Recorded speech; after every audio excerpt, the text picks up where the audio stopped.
Le Grand Matin Sud Radio.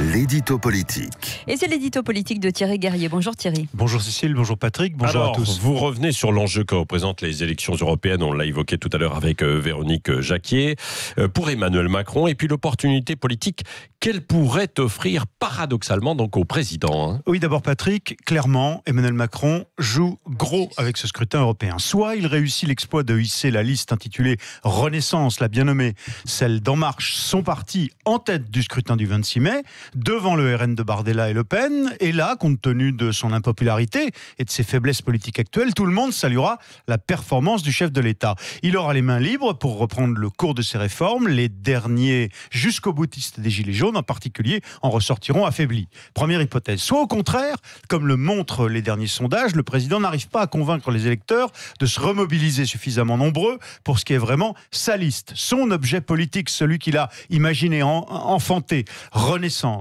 Alors, il reculera dans l'opinion avec Renaissance et Renaissance arrivera, cette liste, en deuxième position. Et là, clairement, ce sera une sanction pour Emmanuel Macron, presque 2 ans, jour pour jour, après son arrivée à l'Élysée. C'est peut-être malheureux, mais c'est ainsi. Le caractère plébiscitaire, pour ou contre le président, de ces élections s'impose plus que jamais devant l'enjeu européen. Et visiblement, vous ne voyez pas la première hypothèse, c'est-à-dire la liste En Marche arriver en tête. Honnêtement, il ne faut pas être grand clair pour constater qu'il y a une cohérence entre la situation de grande faiblesse politique dans laquelle se trouve Emmanuel Macron et la tendance des sondages qui donnent sa liste Renaissance en perte de vitesse. Comment la situation pourrait-elle s'inverser d'ici au 26 mai, alors que l'absence de véritable volet politique dans les annonces de sa dernière conférence de presse, comme l'attendaient les Gilets jaunes, a relancé son impopularité? Comment la liste Renaissance pourrait-elle se relancer alors que sa tête de liste, Nathalie Loiseau, n'arrive pas à imposer son leadership?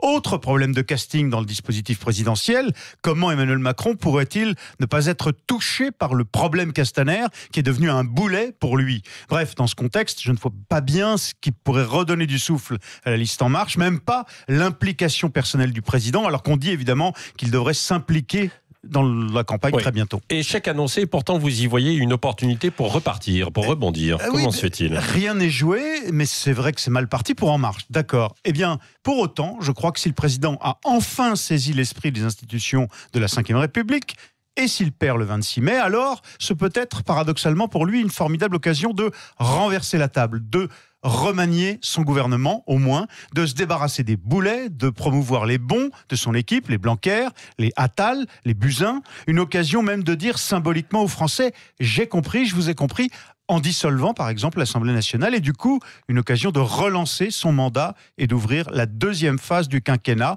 Mais ça, est-ce qu'Emmanuel Macron en sera capable? C'est toute la question. Merci Thierry Guerrier, vous revenez tout à l'heure à 8h40 en duel face à Véronique Jacquier.